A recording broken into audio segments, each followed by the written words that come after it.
This is Optimal Living Daily, episode 1647, The New Currency, by Andrew James of establishingtheself.com.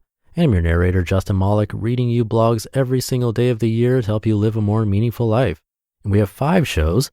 Just search for Optimal Living Daily in the podcast app of your choice and hit subscribe or follow for free to listen to a bunch of topics being narrated for you. For now, let's get right to it as we optimize your life. The New Currency, by Andrew James of establishingtheself.com. A new creative renaissance has begun, and birthed from it a new generation of the digital age, an era where seemingly anything is possible. A plethora of individuals from various walks of life are joining a new movement, one that specializes in the breeding and nurturing of human vision, a movement that propagates the discovery and betterment of the self. The members of this ethological cult, perhaps the only cult worth joining, have biologically hacked their lifestyles, optimally utilizing and profiting off of what has come to be known as the new currency. Now they're richer than ever, and you can join them. An integral part of modern society's functionality is the dependence on a populous workforce, a large group of worker bees to keep the hive running and the honey flowing. According to a quick Google search, over 70% of the Earth's population spend their weekdays trading their labor for goods, services, or some form of monetary compensation, myself included.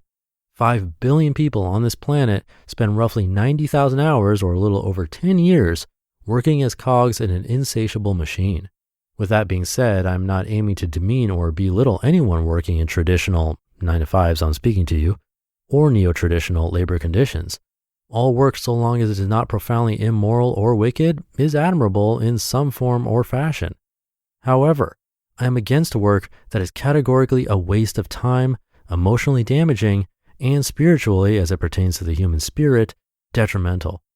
Consider this: if we allocate 1/6 of our lifetime to service, shouldn't we at least attempt to pursue a job, a profession, or a career that provides fulfillment?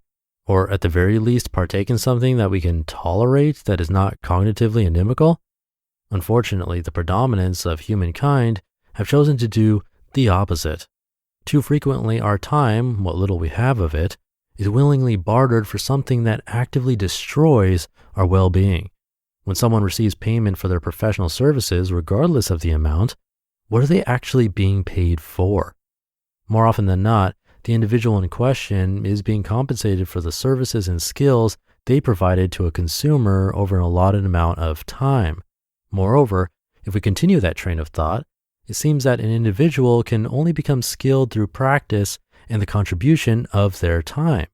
Simply reiterated, it seems that we spend our time honing various skills so that we may spend the majority of our lifetime willingly sacrificing our time to do things we do not want to do. Seems a bit ridiculous, no? Additionally, the omnipresent and unobserved powers that be, the various corporate and political administrations of the world, would lead you to believe that money, and our culture's ever-consuming lust for it, is essential for our survival. Yet the truth proves to be much more disheartening. The currency of the new world is time, and we are sacrificing it for money. Money can be earned back. We can always make more money. Time, however, is indispensable. How we manage our time is of the utmost importance, yet we seem to think otherwise. The cult of the new currency have chosen to ostracize these traditional ideas of yesteryear.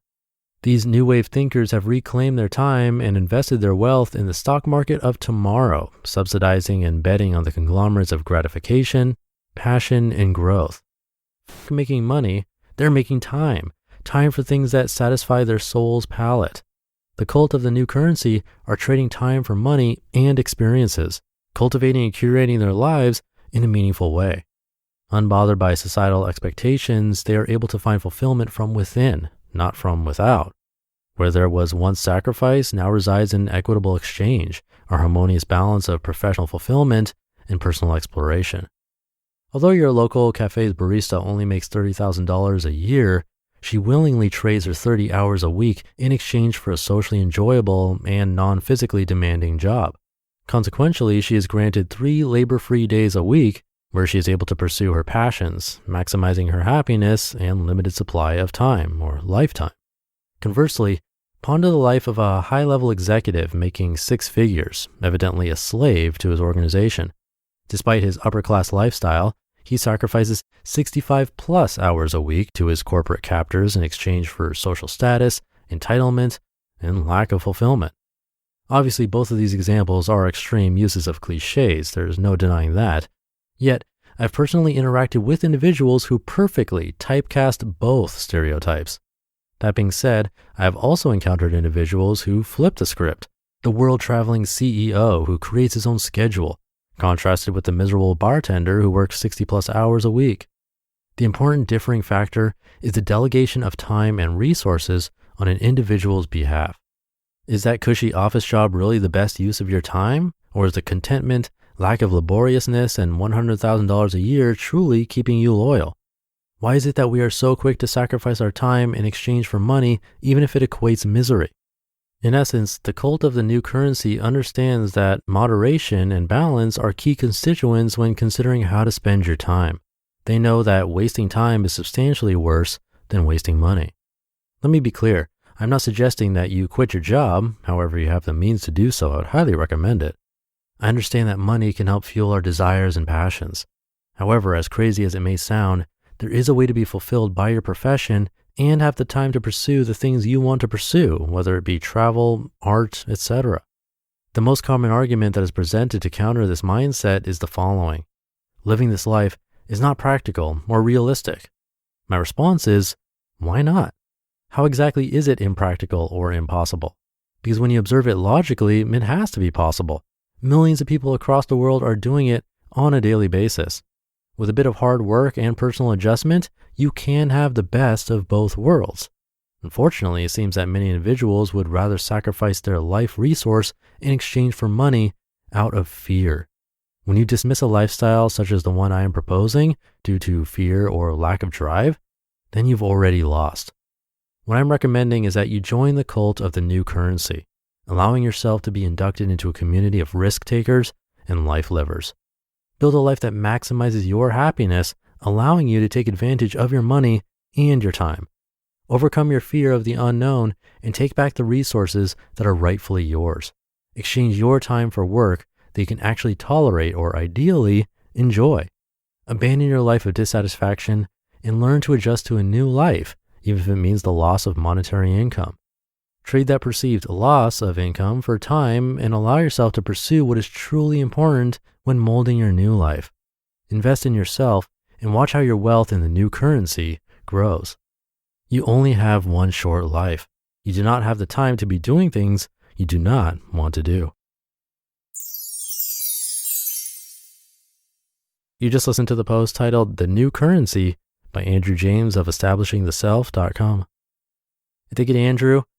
This one reminded me of the listener email I narrated for you a week ago, exactly a week ago actually, in episode 1640, about the woman who left her job, started volunteering, and then found what she's passionate about through that and is on her way to making a career out of it too.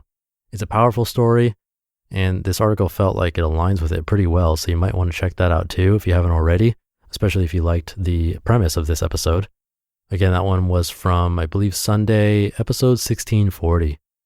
And that should do it for today. Have a great day, a happy Sunday if you're listening in real time, and I'll see you tomorrow, where your optimal life awaits.